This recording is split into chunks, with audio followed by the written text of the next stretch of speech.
और बड़ी खबर है यूपी के बांदा से, जहां बिजली विभाग की जांच टीम पर दबंगों ने हमला कर दिया। आरोपियों ने 2 इंजीनियर समेत पूरी टीम को बंधक बना लिया। मारपीट काफी की गई। करीब 1 घंटे के बाद पुलिस ने सारे कर्मियों को सुरक्षित रेस्क्यू किया है। पुलिस ने 3 आरोपियों को हिरासत में लेकर आगे की कानूनी कार्रवाई की शुरुआत कर दी है।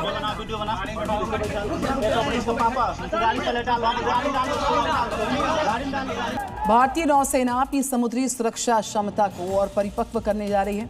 नौसेना 22 जुलाई को मालवन नामक अत्याधुनिक anti submarine warfare shallow watercraft को औपचारिक तौर से अपने बेड़े में शामिल कर लेगी। ये जो माही श्रेणी है, इसका दूसरा पोत ये बताया जा रहा है।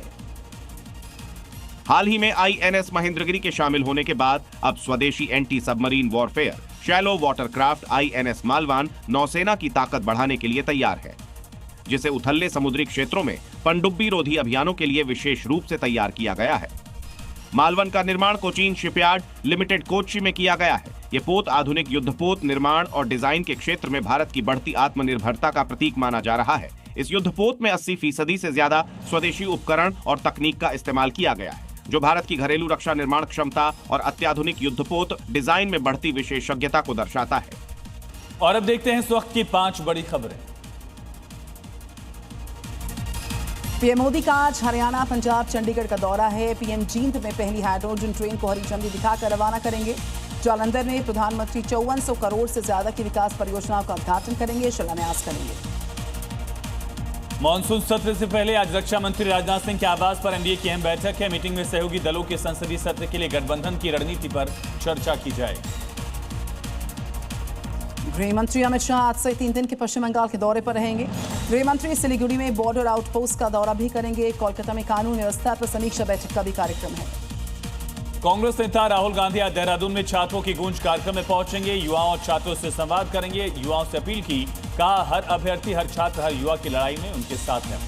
ये अगली खबर असम से है। असम में एक पिकनिक स्पॉट लोगों के लिए परेशानी का सबब कैसे साबित हो रहा है, हम बताएंगे। यहाँ अचानक नदी का जलस्तर बढ़ा और नदी के बीच करीब 8 लोग फंस गए।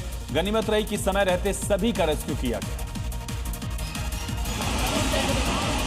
वीडियो में देखा जा सकता है कि नदी के बीच करीब 8 से 10 लोग फंसे हुए हैं, जिनको फिलहाल जान बचाने का ही खौफ सता रहा होगा कि आखिर मझधार से निकले तो निकले कैसे, क्योंकि जब ये पिकनिक मनाने पहुंचे तो नदी शांत थी, लेकिन अचानक जलस्तर बढ़ा और ये लोग नदी के बीचों बीच फंस गए। ये देखिए एक शख्स तो कैसे बहता जा रहा है। तस्वीरें सिलोनी पिकनिक स्पॉट के पास की है, जहां लोगों ने नदी में फंसे होने की सूचना मिलने पर स्थानीय लोग और 23वीं बटालियन के जवान मौके पर पहुंचे। सभी ने मिलकर रेस्क्यू ऑपरेशन चलाया और सभी लोगों को नदी से बाहर निकाला।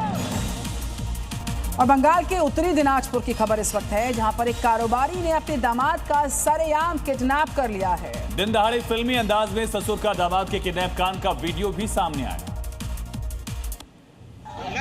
वीडियो में दिख रहा है कि 5 से 6 लोग एक शख्स को जबरदस्ती गाड़ी में धकेल रहे हैं। वो खुद को छुड़ाने की पूरी कोशिश कर रहा है, लेकिन किडनैपर उस पर भारी पड़ते हैं और उसे खींच के कार के अंदर डाल देते हैं। उसे ऐसे ठूंसा जा रहा है जैसे कोई सामान ठूंसा जाता है। वीडियो उत्तरी दिनाजपुर का है, जहां 24 साल के युवक को दिन दहाड़े किडनैप कर लिया गया। हैरानी की बात यह है कि किडनैप कराने वाला उसका ससुर था। बताया जा रहा है कि किडनैप किया युवक और उसकी पत्नी अलग अलग रहते हैं। जैसे ही लड़की वालों को पता चला कि युवक दूसरी शादी करने जा रहा है, तो दिन दहाड़े उसे किडनैप कर लिया। ओडिशा के पुरी में आज सुबह 9:30 बजे दोबारा रथ यात्रा शुरू होगी। पहले दिन यानी कल यहाँ पर 12 लाख से ज्यादा श्रद्धालु आए थे। ज्यादा भीड़ जुट गई थी। ऐसे में एक श्रद्धालु की दम घुटने से मौत के बाद यात्रा को तुरंत प्रभाव के साथ रोका गया था।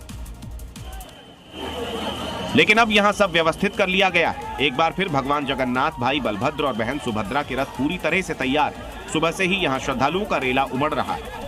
मंदिर प्रबंधन का दावा है कि पहले दिन 12 लाख से ज्यादा श्रद्धालु जुटे, जिसके कारण गुरुवार की शाम को रथ खींचने का काम रोक दिया गया। अब एक बार फिर तीनों रथ खींचने के लिए तैयार हैं। मंदिर प्रबंधन और ओडिशा सरकार ने भगदड़ की किसी भी तरह की खबरों का खंडन किया। उनका कहना है कि दम घुटने से एक श्रद्धालु की मौत हुई है। हालांकि अब व्यवस्था चाक चौबंद कर ली गई है। तो कानपुर में देर रात 3 मंजिला मकान में खड़ी हुई एक ई-स्कूटी में तेज धमाके के बाद भयंकर आग लग चुकी है। आग ने मकान के 2 फ्लोर को अपनी चपेट में ले लिया। परिवार के सभी सदस्य सुरक्षित बाहर निकल आए। दमकल ने 1.5 घंटे में आग पर काबू पाया। तस्वीरें देखिए, बिल्डिंग का एक हिस्सा जलना शुरू हुआ, 2 बिल्डिंगों तक आग पहुंच गई। इस स्कूटी में आग की वजह से 2 मंजिला, दरअसल 2 बिल्डिंग्स इसकी इज्जत में आ गई। 1.5 घंटे में आग पर काबू पाया गया। कानपुर में ये स्कूटी में धमाके के बाद से अफरा तफरी मची। मौके पर 3 मंजिला मकान में भयंकर आग लग गई इसके चलते।